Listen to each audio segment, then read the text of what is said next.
D'ici 2030, les connexions commenceront à être établies entre l'intelligence artificielle, IA, et le cerveau humain.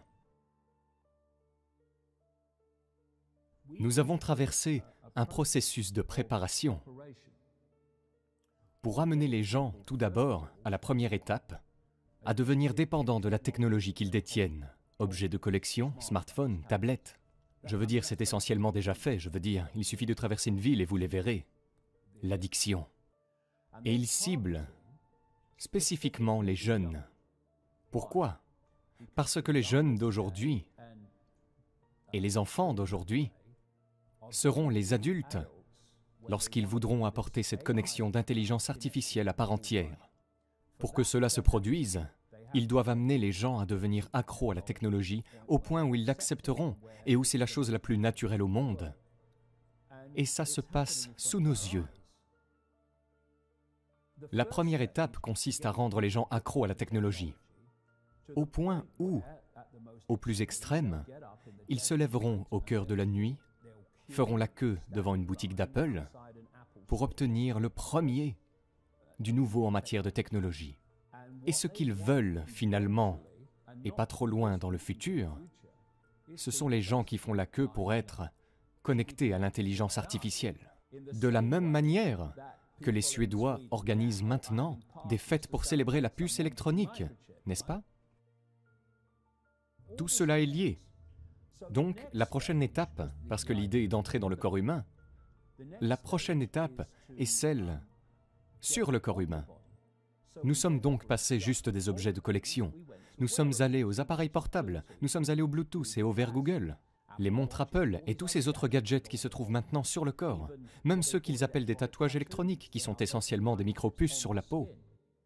Et la prochaine étape est d'aller dans le corps humain, qui commence déjà dans des endroits comme la Suède, et des gens comme Ray Kurzweil, qui est un haut cadre de Google. Je veux dire que Google et Facebook sont vraiment à la pointe de cette technologie. Les gens pensent qu'il s'agit uniquement d'une opération de médias sociaux ou d'un moteur de recherche. Non, non, non.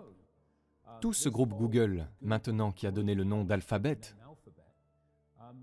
est absolument à la pointe de toute cette technologie d'IA. Alors c'est Amazon. Amazon a des contrats d'une valeur de plusieurs centaines de millions de dollars avec la CIA et le Pentagone pour des services de cloud. Oui, ils offrent des services de données massifs aux consommateurs, ils ne le disent pas. Donc l'idée est de prendre cela, et voici ce que Kurzweil dit. Il revendique un taux de réussite de 80% dans ses prédictions de technologie entrante et donne des précisions sur quand cette technologie entrera. Mais si vous savez quand cela va arriver, alors vous avez de grandes chances de le prédire. Tu sais, c'est comme si tu savais quand une bourse va s'effondrer, parce que les gens avec qui tu es connecté vont la faire tomber. Eh bien, tu vas soit sortir juste avant qu'elle ne s'effondre, ou soit tu vas entrer juste avant que tu saches qu'ils vont la pousser. Vous n'êtes pas obligé d'être Nostradamus si vous connaissez le script. Voici le script de vente, et c'est pourquoi ils vous le disent. L'argumentaire de vente est que, lorsque nous nous connectons à l'intelligence artificielle, nous serons superhumains. Voilà ce qu'est l'argumentaire de vente. C'est tout l'argumentaire de vente, ça. Siri, Alexa, toutes ces choses. Oui, ce sur quoi vous êtes convaincus, c'est l'idée selon laquelle connectez-vous à l'intelligence artificielle et vous deviendrez un superhumain intelligent.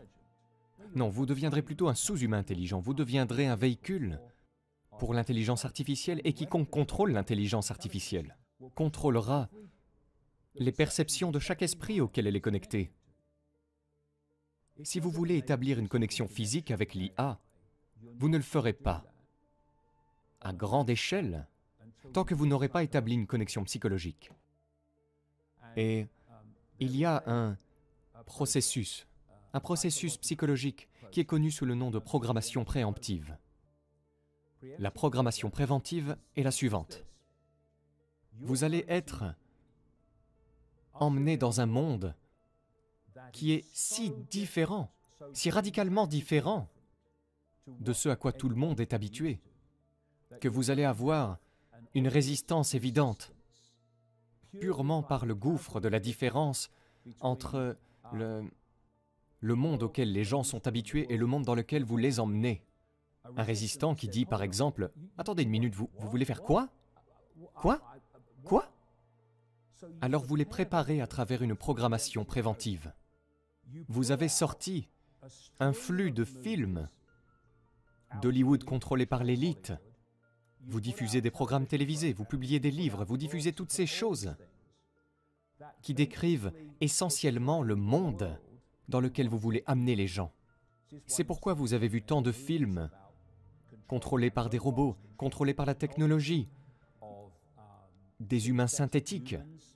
Vous avez la société dystopique qui est dépeinte, dépeinte, dépeinte. Et ce que cela fait, c'est de conditionner le subconscient dans une certaine mesure, où l'esprit conscient devient familier avec le monde dans lequel vous voulez l'introduire. Donc, quand vous commencez littéralement à l'amener, il n'y a pas ce gouffre qui aurait été auparavant. Il y a presque une familiarité avec cela, parce que vous avez préparé les gens encore et encore au travers des films. Une autre partie de ce lien psychologique pour permettre aux gens d'accepter facilement le résultat dont j'ai parlé, ce sont ces Alexa et ces échos et ces soi-disant assistants de bureau ou assistants personnels. Vous commencez à interagir avec eux comme s'ils étaient humains.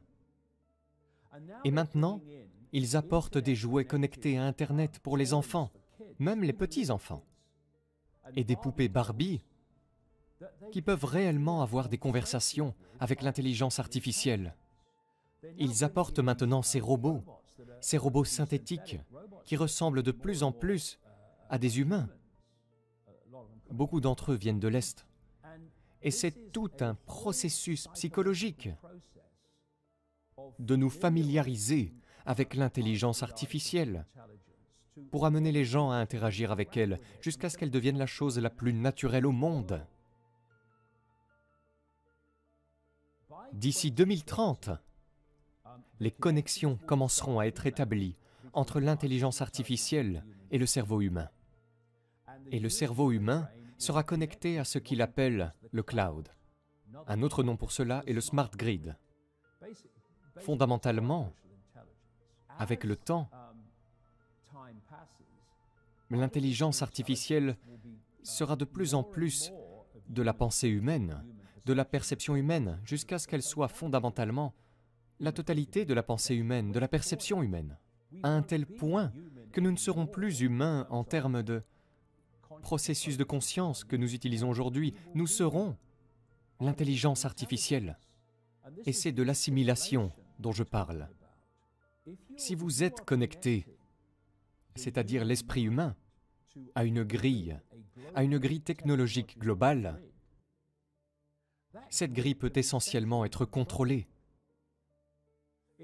Il faudra au centre très peu de personnes pour la faire fonctionner, et encore moins pour décider de son fonctionnement. Je dis ceci aux enfants et à n'importe qui d'autre.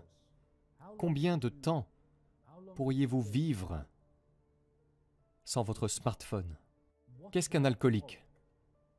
Quoi? Un alcoolique est une personne accro à l'alcool, oui. Pourquoi est-il accro à l'alcool?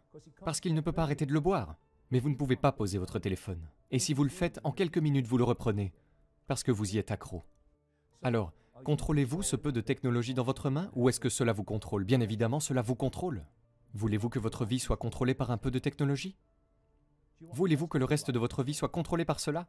Ou allez-vous maintenant dire, je pose ça, si la technologie doit être le serviteur plutôt que le gouverneur, elle doit servir l'intérêt de l'humanité. Et l'humanité n'a pas à la servir. Nous sommes maintenant dans une situation où l'humanité est au service de la technologie. Ce sera au service de l'intelligence artificielle. De plus en plus, l'humanité sert l'IA dans son expression algorithmique.